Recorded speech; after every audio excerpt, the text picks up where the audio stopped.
Shalom saudara terkasih dalam Tuhan, apa kabar? Dan saya percaya semua baik adanya. Saudara terkasih dalam Tuhan, pada hari ini kita memperingati hari Pentakosta. Kita percaya Pentakosta pertama adalah penuaian jiwa secara besar-besaran. Dan kita pada saat sekarang ada di era Pentakosta ketiga. Dan kita juga akan menuai secara besar-besaran di dalam nama Tuhan Yesus. Untuk itu, pada hari ini kita memperingati hari Pentakosta. Dan saya sampaikan salam buat semua gereja-gereja yang ada di GBI Rayon 13, baik yang ada di cabang-cabang maupun yang ada di ranting-ranting. Salam integritas. Kita percaya semua Tuhan terus akan pakai saudara semua untuk menuai jiwa-jiwa di Pentakosta ketiga ini. Mari saudara terkasih dalam Tuhan, sebelum kita masuk ke firman, kita tundukkan kepala dan kita berdoa. Bapa di surga yang kami sembah di dalam nama Tuhan Yesus, kami bersyukur pada hari ini Tuhan, di mana kami boleh memperingati hari Pentakosta. Itu semua karena anugerah Tuhan ya Tuhan. Pimpin dan bimbing kami ya Tuhan, apa yang harus hamba-Mu sampaikan pada hari ini. Penuhi kami dengan Roh Kudus-Mu ya Tuhan, yang menuntun kami untuk kami melakukan hal-hal yang berkenan di hadapan Engkau. Begitu juga buat semua jemaat-jemaat-Mu ya Tuhan, yang ada di gedung Sariwangi ini Bapa. Tuhan memberkati mereka, Tuhan melindungi mereka, Tuhan menaungi mereka. Dan kami percaya mereka akan menerima berkat yang luar biasa dalam memperingati hari Pentakosta pertama ini. Bapa Surgawi juga Tuhan berkati hamba-hamba-Mu, anak-anak-Mu yang sedang ibadah secara offline. Mereka yang ada di rumah-rumah ataupun mereka yang ada dimanapun juga, mereka diberkati dalam nama Tuhan Yesus. Dan kita percaya dan sangat percaya kita semua pasti beribadah dengan sungguh. Dalam nama Yesus kami berdoa dan mengucap syukur. Haleluya. Amin. Saudara terkasih dalam Tuhan, Pentakosta bercerita tentang penuaian jiwa-jiwa. Untuk itu kita tahu Pentakosta adalah hari ke-50 setelah kebangkitan Tuhan Yesus. Dan pada hari ini kita memperingati hari Pentakosta itu. Saudara terkasih dalam Tuhan, pada hari ini saya akan membagikan 3 hal tentang apa yang kita dapati sewaktu Tuhan Yesus naik ke surga. Dan pertama saudara terkasih, jelas kita tahu Tuhan itu berjanji. Kalau sudah Tuhan berjanji, Tuhan tidak mungkin mengingkari. Janji Tuhan pertama jelas. Tuhan menjanjikan tempat kepada murid-muridnya. Perhatikan saudara terkasih dalam Tuhan. Tuhan Yesus berjanji akan menyediakan tempat kepada murid-muridnya. Dan kita percaya semua yang ada mendengarkan pada hari ini, yang mengikuti ibadah pada hari ini, semua adalah murid-murid Tuhan, amin. Semua adalah murid-murid Tuhan. Untuk itu murid-murid Tuhan kita beri kemuliaan pada Tuhan. Yohanes 14 ayat 2, demikian firman Tuhan. Di rumah Bapa-Ku banyak tempat tinggal. Jika tidak demikian, tentu aku mengatakannya kepadamu, sebab aku pergi ke situ untuk menyediakan tempat bagimu. Perhatikan saudara terkasih, sekali lagi, perhatikan. Tuhan menyediakan tempat untuk murid-muridnya. Dari itu kita benar-benar harus menjadi murid Tuhan. Apa yang disebut murid? Murid adalah orang-orang yang mau belajar dengan sungguh. Murid adalah orang-orang yang taat, orang-orang yang setia dengan Tuhan. Barulah disebut murid. Sekali lagi saudara terkasih, kita percaya kita semua adalah menjadi murid. Tadi sudah saya sampaikan, Tuhan menjanjikan kita suatu tempat. Mungkin kita bertanya, tempat apakah itu? Jelas adalah di surga. Karena kewarganegaraan kita adalah di surga, bukan di dunia ini. Di dunia kita hanya sementara sekali saudara terkasih. Tuhan telah menyiapkan tempat yang kekal, yaitu di surga bagi kita semua. Kita beri kemuliaan pada Tuhan. Saudara terkasih dalam Tuhan, nanti saudara boleh baca sendiri bagaimana di situ bercerita tentang surga saudara. Yerusalem baru. Di Wahyu 21 ayat 1-27. Dan sekarang kita baca Wahyu 21 ayat 2, 4, dan 11. Demikian firman Tuhan. Ayat 2. Dan aku melihat kota yang kudus, Yerusalem baru, turun dari sorga, dari Allah yang berhias bagaikan pengantin perempuan yang berdandan untuk suaminya. Ayat 4, dan ia akan menghapus segala air mata dari mata mereka, dan maut tidak akan ada lagi. Tidak akan ada lagi perkabungan, atau teratap dan tangis, atau duka cita, sebab segala sesuatu yang lama itu telah berlalu. Kota itu penuh dengan kemuliaan Allah, dan cahayanya sama seperti permata paling indah, bagaikan permata yaspis, jernih seperti kristal. Saudara terkasih, betapa indahnya janji Tuhan.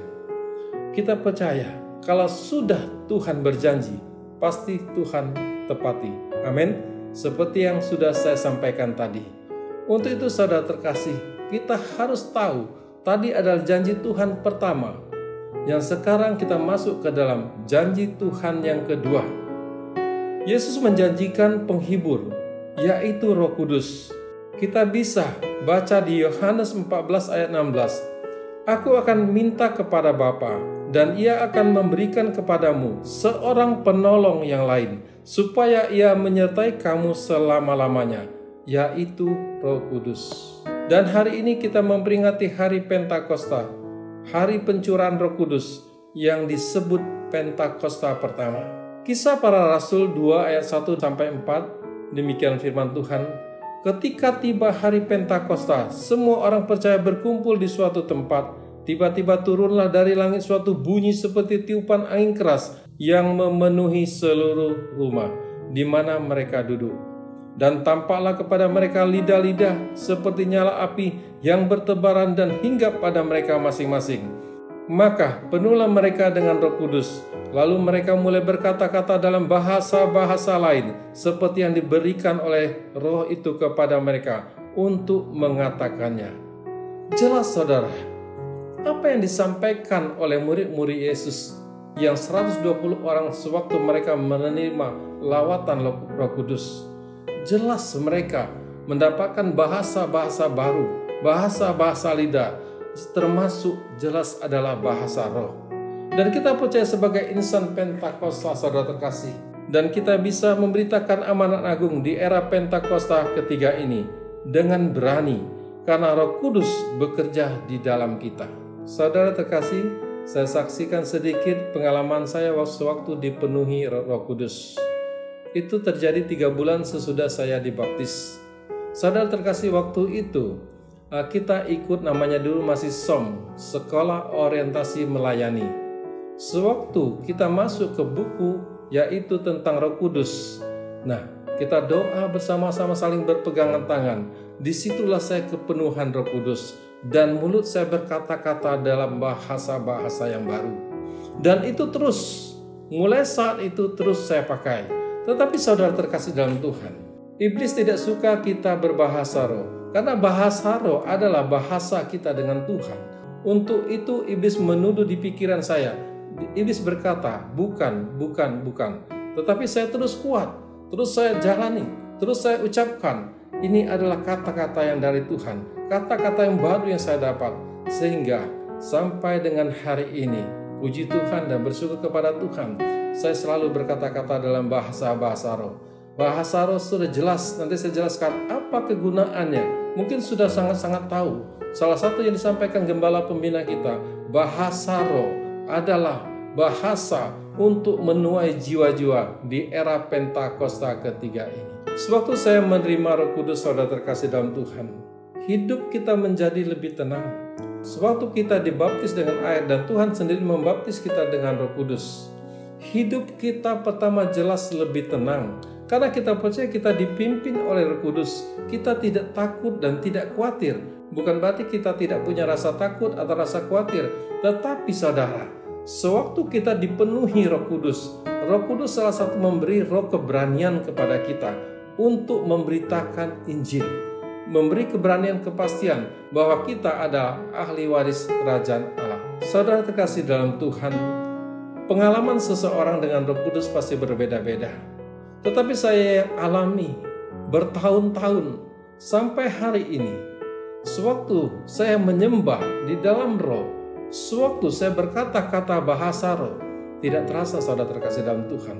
Sewaktu kita masuk ke dalam hadiratnya lebih dalam lagi, kita merasakan betapa baiknya Tuhan itu dalam kehidupan kita. Kita merasakan Tuhan itu sangat dekat pada kita. Kita merasakan kasih Allah itu begitu sempurnanya kepada kita. Sedangkan kita tahu, kita menyadari kita adalah orang-orang yang berdosa. Tetapi Tuhan mau memanggil kita untuk kita hidup di dalam tuntunannya. Hidup di dalam tuntunannya. Dan kita tahu kita tidak pernah dibiarkan yatim, tetapi kita hidup di dalam pimpinan Roh Kudus. Saudara terkasih, kita sudah tahu, untuk menjadi orang yang berintegritas itu sangat membutuhkan Roh Kudus. Karena Roh Kudus selalu memimpin kita untuk menjadi orang yang berintegritas. Untuk itu kita perlu, saudara terkasih dalam Tuhan, apa yang sudah saya sampaikan saya saksikan secara singkat.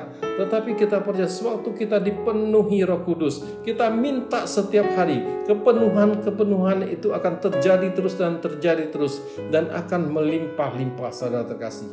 Kita tahu, saudara terkasih dalam Tuhan, tanda awal yang kita terima adalah mendapatkan bahasa-bahasa yang baru yang diilhamkan oleh Roh Kudus itu sendiri. Saudara terkasih dalam Tuhan, kita bisa intim dengan Bapa dan selalu berbahasa roh. Seperti apa yang disampaikan di era Pentakosta ketiga ini, untuk kita banyak-banyak berbahasa roh.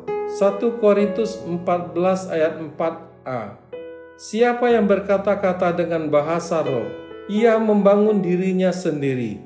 Membangun dirinya sendiri, yang dimaksud adalah membangun kerohanian kita dan iman kita kepada Tuhan. Dalam kepenuhan Roh Kudus, saudara terkasih, kita diberi kesanggupan melawan badai topan di dalam kehidupan kita. Apapun permasalahan kita, tetapi kita bersama Roh Kudus yang selalu menginsafkan kita, yang mengingatkan kita, yang menghibur kita, sehingga kita kuat di dalam Tuhan. Saudara, dan itu perlu kita garis bawahi. Karya Roh Kudus bukan berarti karya kita. Jelas Roh Kudus yang bekerja dalam kehidupan kita. Apapun yang kita dapat, apapun yang kita lakukan, apapun yang kita mampukan dalam kehidupan kita, jelas Roh Kudus yang mengerjakannya. Untuk itu tetaplah kita selalu berdoa minta dalam kepenuhan Roh Kudus di dalam kehidupan kita setiap hari. Katakan saudara, setiap hari. Seperti apa yang disampaikan saudara, Gembala Pembina kita dalam beberapa bulan ini selalu menyampaikan untuk kita semua banyak-banyak berbahasa roh. Dan kita percaya ada maksud dan tujuan Tuhan untuk kita berbahasa roh. Dari Pentakosta pertama, Pentakosta kedua, dan Pentakosta ketiga, itu penuaiannya dimulai dengan bahasa roh. Mungkin sebagian orang tidak mengerti atau bahkan sebagian orang mengejek. Tetapi saudara terkasih dalam Tuhan, tetap kita di dalam Tuhan, tetap kita di alur pimpinan Roh Kudus. Kalau Roh Kudus berbicara bahwa kita harus mengucapkan kata-kata apa yang kita tidak mengerti, kita percaya Allah sangat mengerti. Karena Roh Kudus adalah Roh Allah sendiri yang menuntun kita, yang membimbing kita. Kadang dalam kehidupan kita, saudara terkasih dalam Tuhan, kita tidak tahu harus berbuat apa. Kita tidak tahu berdoa dengan cara bagaimana. Ada hal-hal yang kita tidak tahu. Tetapi Roh Kudus akan membukakan setiap hal-hal yang kita tidak ketahui. Roh Kudus akan berbicara kepada Allah di surga. Amin. Saudara terkasih, sekarang janji Tuhan yang ketiga. Tadi yang pertama, kedua, dan ketiga. Yang kita bahas pada hari ini adalah tentang kedatangan Tuhan Yesus. Tuhan Yesus akan datang segera karena Tuhan sudah berjanji. Pertama tadi sudah kita sampaikan, Tuhan akan menyediakan tempat bagi kita. Yang kedua, Tuhan memberikan kita Roh Kudus. Dan yang ketiga, kembali saya sampaikan, saudara, apa yang disampaikan oleh Tuhan Yesus? Kita baca di Yohanes 14 ayat 3. Aku akan datang kembali dan membawa kamu ke tempatku, supaya di tempat di mana aku berada, kamu pun berada. Untuk itu kita, saudara terkasih dalam Tuhan, pada hari ini kita telah membahas 3 janji Tuhan. Jadi pertanyaan bagi kita semua, saudara dan saya. Jadi pertanyaan bagi saudara dan saya, apakah kita sudah siap menyambut kedatangan Tuhan? Apakah kita sudah siap menyambut kedatangan Tuhan? Seperti apakah kita siap menyambut kedatangan Tuhan? Kita tahu tentang bagaimana 5 gadis bijaksana yang mempersiapkan minyaknya dengan cukup. Untuk itu, kita pun harus mempersiapkan kehidupan kita. Hidup di dalam perkenanan Tuhan. Hidup menurut kehendak Bapa. Kita baca di 2 Petrus pasal 3 ayat 13 dan 14. Tetapi sesuai dengan janjinya, kita menantikan langit yang baru dan bumi yang baru, di mana terdapat kebenaran. Ayat 14. Sebab itu saudara-saudaraku yang kekasih, sambil menantikan semuanya ini, kamu harus berusaha supaya kamu kedapatan tak bercacat dan tak bernoda di hadapannya, di hadapan Tuhan, dalam perdamaian dengan Dia. Maka saudara yang terkasih, apa yang disampaikan tentang baptisan Markus 1 ayat 8, aku membaptis kamu dengan air, tetapi Ia akan membaptis kamu dengan Roh Kudus. Dan pada hari ini kita percaya, semua kita yang belum menerima baptisan Roh Kudus atau yang sudah menerima baptisan Roh Kudus, kita percaya pada hari Pentakosta ini kita akan menerima lawatan Tuhan yang sangat besar. Roh Kudus akan memberikan sesuatu kepada kita, yaitu Roh-Nya yang dicurahkan kepada kita di hari peringatan Pentakosta ketiga ini. Yang mau sama-sama katakan amin. Untuk itu saudara terkasih dalam Tuhan, mari kita bangkit berdiri dan kita berdoa. Maka saudara terkasih dalam Tuhan, pada hari ini adalah hari yang khusus dan kita percaya, kembali saya sampaikan, kita akan menerima lawatan yang besar di mana pencurahan Roh Kudus yang akan terjadi, baik yang ada di rumah-rumah maupun yang ada di gedung-gedung. Mari saudara terkasih dalam Tuhan, kita mengangkat kedua belah tangan kita berdoa. Ora basanda takasih karabashanda bala bala bala bala bala bala bala bala bala bala bala kina pasi karabashanda takara bala bala bala bala bala bala bala bala bala bala bala bala bala.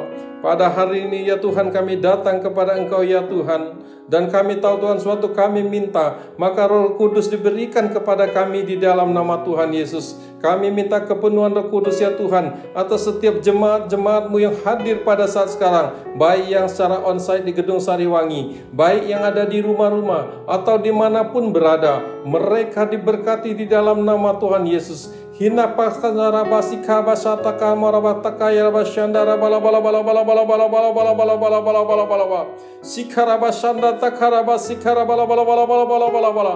Saudara terkasih dalam Tuhan, angkat kedua belah tangan saudara. Ora barabataka nama sandara bala bala bala bala bala bala. Terima Roh Kudus di dalam nama Tuhan Yesus. Terima di dalam nama Tuhan Yesus. Engkau yang ada di gedung ini, engkau yang ada di rumah-rumah, dalam nama Tuhan Yesus. Terima Roh Kudus, terima Roh Kudus. Ora batakala masika para basanda takaya rabasada bala bala bala bala bala bala bala bala bala bala bala bala bala bala. Sikara batakala masikara bayala bala bala bala bala bala bala bala. Terima saudara-saudara, saudara yang ada di sebelah kanan, saudara yang ada di depan, saudara yang berada di sebelah kiri. Terima Roh Kudus di dalam nama Tuhan Yesus. Kepenuhan Roh Kudus terjadi di dalam nama Tuhan Yesus. Ora batakala masikara bashandara bala bala bala bala bala bala bala bala bala bala bala bala bala bala bala bala bala. Roh Kudus adalah Roh penolong. Apapun masalah dan kehidupanmu, Dia datang akan menolongmu. Roh Kudus adalah penghibur. Apapun masalah dalam kehidupanmu, apapun masalah kesusahan dan kesedihanmu, Dia adalah sebagai Roh penghibur yang akan menghibur kehidupanmu di dalam nama Tuhan Yesus. Roh keberanian turun atasmu pada saat sekarang di dalam nama Tuhan Yesus. Engkau akan berani memberitakan firman Tuhan. Engkau akan berani memberitakan tahun rahmat Tuhan sudah datang di dalam nama Tuhan Yesus. Roh Kudus juga sebagai Roh penasehat yang akan menginsafkan engkau dari dosa dan pelanggaran-pelanggaran. Ora basanda takasih karabala bala bala bala bala. Roh Kudus juga akan menguduskan kehidupanmu di dalam nama Tuhan Yesus. Di dalam rumah tanggamu, di dalam pekerjaanmu, semua dikuduskan di dalam nama Tuhan Yesus. Ada kekuatan baru, ada kesehatan baru yang diberikan oleh Tuhan. Karena Roh Kudus sendiri yang mengetahui pikiran Tuhan, karena Roh Kudus adalah Roh Tuhan. Dan juga Roh Kudus adalah pendamai. Maka apapun masalah dalam kehidupanmu, berdamailah dengan setiap orang. Sewaktu engkau dipenuhi Roh Kudus, sewaktu engkau dipenuhi Roh Kudus, engkau akan berdamai kepada siapapun juga. Baik itu orang baik kepada engkau, baik itu kepada orang yang tidak baik kepada engkau. Maka saudara terkasih dalam Tuhan, terima Roh Kudus, terima roh sukacita. Engkau akan hidup dalam sukacita Allah dengan limpah-limpah di dalam nama Tuhan Yesus. Karena Roh juga memberi bahasa-bahasa baru yang akan diucapkan. Engkau akan mengucapkannya. Engkau akan berkata-kata kepada Bapa di surga. Dan engkau semakin hari semakin melekat di dalam nama Tuhan Yesus. Terima kasih Bapa Surgawi buat hari yang indah ini Tuhan. Di mana kami memperingati hari Pentakosta ini. Di mana Tuhan, pada saat ini Engkau telah melawat dengan Roh Kudus-Mu ya Tuhan. Kembali mereka yang ada dimanapun berada ya Tuhan. Mereka yang berada di cabang-cabang, mereka yang ada di ranting-ranting, dan dimanapun mereka berada, mereka yang ada di gedung ini ya Tuhan, semua mereka diberkati di dalam nama Tuhan Yesus, di dalam kepenuhan Roh Kudus. Dalam nama Yesus, kami berdoa dan mengucap syukur. Haleluya. Amin.